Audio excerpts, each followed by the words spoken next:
Getting into the mini camp part of this for us is the 3 consecutive days, the way that everything is written from a rule standpoint, having the extra time to work with the players. So you gain a little bit more time on the field. We get a little bit more meeting time with the players, which is great. You know, OTAs are phenomenal. We kind of get in that mode where we're out on the field, we're practicing, we're working on our fundamentals, we get some team drills, you know, and kind of get some different work done there. But it's still really short. Everything's kind of restricted, the meeting times. We're trying to do the best we can to cram as much information as possible in what we're allowed to do. So it's almost like we get a little bit more. It's like feels like a reprieve. You know, okay, we do have time to meet on this, and we can get all this practice. So it's a great opportunity for us to get a further evaluation of everything that we're doing right now in the spring, from a standpoint of just the players themselves, to learning the fundamentals, to the installation, to then also our conditioning. I think as you look at the off-season program and how it's set up right now through the CBA, through the different phases. Phase 1 is really an opportunity for them to be on the field with the strength staff for about an hour, about 60 minutes. You move into Phase 2, they're on the field for 90 minutes, so you gain about a half hour worth of conditioning and things like that. And then you move into OTAs, so you're 2 hours on the field basically by your time restraint, so you gain another half hour of that conditioning. And again, we're trying to gear towards training camp and the season and being on the field for a certain amount of time. So then during this phase, when you go to the mini camp schedule, you actually pick up another 30 minutes. So it's continually building on top of what you're trying to do through the course of spring to get them ready to go for training camp and then through the season. This kind of goes along with that, but just kind of a housekeeping item. I think you're only using 8 OTA days. Maybe you have some other like phase 2 days mixed in there. But can you just explain why you're not using all 10? And then we're used to seeing minicamp at the end. Why do you schedule the Sure. I think in general for that, OTAs, I kind of lump out all together as far as the amount of time that you're out on the field. You know, we have a certain set of weeks that we can do it. I think there's, a few breaks in there that are obviously built into the calendar, Memorial Day, just depending on whether or not you want to come back and practice from a 4-day weekend or not, or go into a phase 2 mode. So what's great about this part of the year when you get to OTAs is actually the opposite days of an OTA day really falls back into a phase 2, what's called a phase 2 day. So you still get time with the players. It's just in how much you want to put them out on the field in consecutive days. From that standpoint, and like I said, we're trying to build as we work through the spring. There's not as much time in the spring as we used to get with these guys before we go into that spring practice mode. So you have to be conscious of that as you go through. And again, it's all fluctuating, so we can take it as we go through there. I think one of the things about having the mini camp where we have it right now that's been a good philosophy that we've used in the past is just the standpoint of you do gain the extra time on the field, you do gain the extra meeting time when you go into that minicamp mode, and you get able to go 3 days in a row, and it's just really kind of the right time. You're kind of 3 weeks into it, you get that mode from that standpoint. I know there's a lot of teams that do maybe the last week of OTAs or minicamp where it might be get out of meeting early or something. You don't want to waste the time that you're given, so to have that extra time and be committed to working that 3rd week with all of that, then we're just going to take it from that standpoint, and then we'll work through next week when we get to it. Just understand that. So why not use all the time you can on the field? Sure. I mean, it just depends on the team, depends on the moment. As following the team through the spring, you got to be able to adjust. These guys have been here for a while. They've been working really hard. They've been, consecutively kind of trying to grind through the spring. And you might get to a phase where you have to modify and you want to adjust.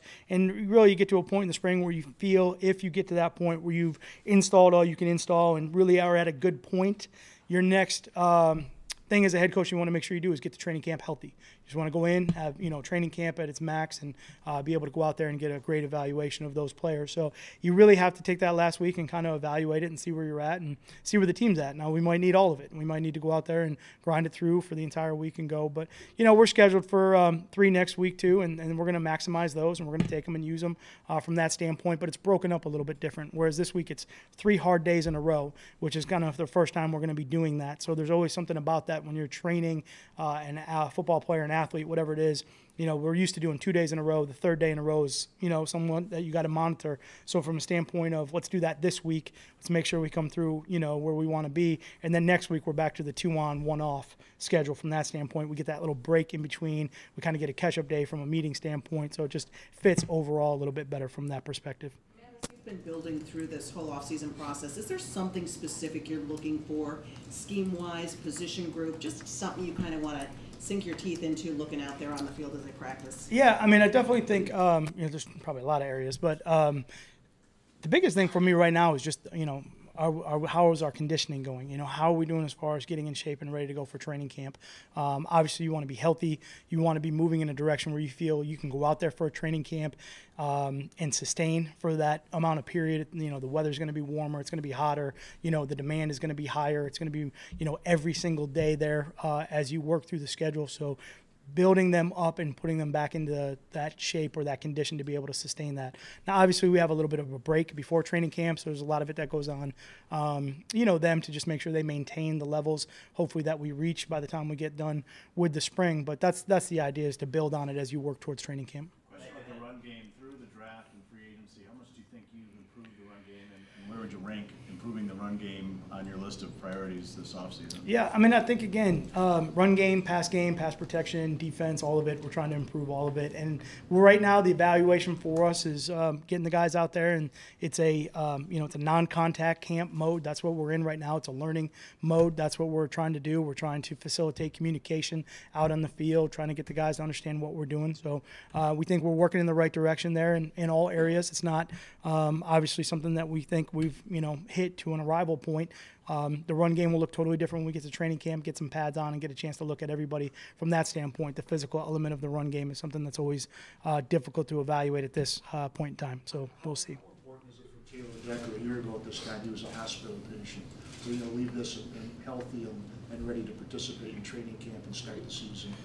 How important is I think in general for all the guys that, whatever the situation might be in the spring, as much as they can maximize this time being out on the field and being in those meetings and working and learning and kind of working on your technique, I think that's all, a huge advantage for those players as they work towards training camp. You're trying to get ahead in as much as you can as possible. So hopefully that benefits him greatly. I think it's always good to be here and be out working. I think that always puts you a little bit farther ahead than anything else. The value.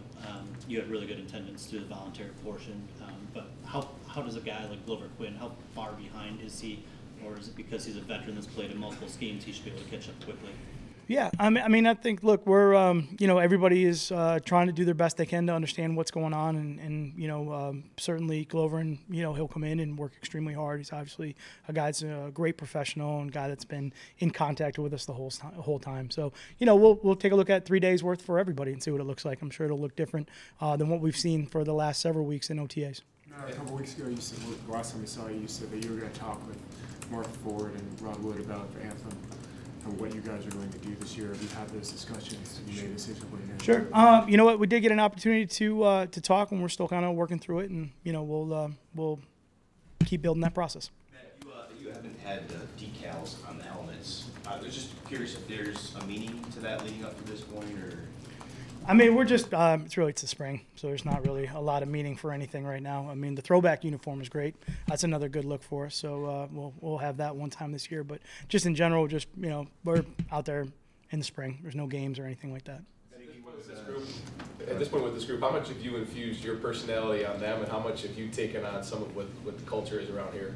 Sure. I mean, I think in general, it's kind of all of it. You got a group of guys and coaches and staff and everybody working together to try to build that culture. It is not a situation where it's, it's my culture, it's their culture, it's our culture. It's us. It's the we. It's not the I. So definitely as you go through the process, and that's what's great about practice and having as much time with the players as we can possibly get, because you do get to build that, like, hey, this is what we expect, this is what we're looking for here, or this is what you guys do anyways on your own, that's great, or, and you build that we, that us, that our. That's what we're looking to do right now. Ziggy was limited when we saw him in that one OTA. Why was he sitting out, and is he full go for this week?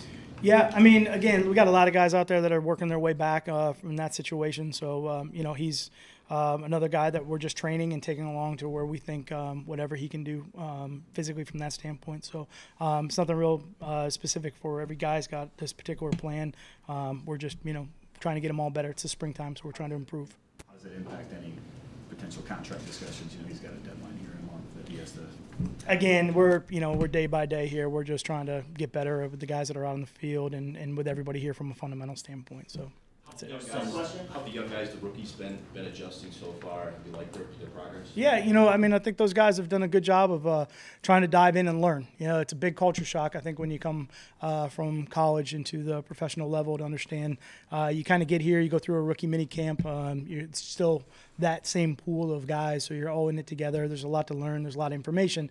But then I think when you really dive back into it and the veterans come back and you really understand, there is a big jump between what you've been doing and where you need to go. And, some of those veterans have obviously been in the league for multiple years. And you take a look at those guys and say, all right, I really got a lot to learn. I just got to pay attention and follow the program and just, try to get on board as quick as possible. So that's the biggest challenge for those guys right now. Okay, good. All right, appreciate it. Thanks.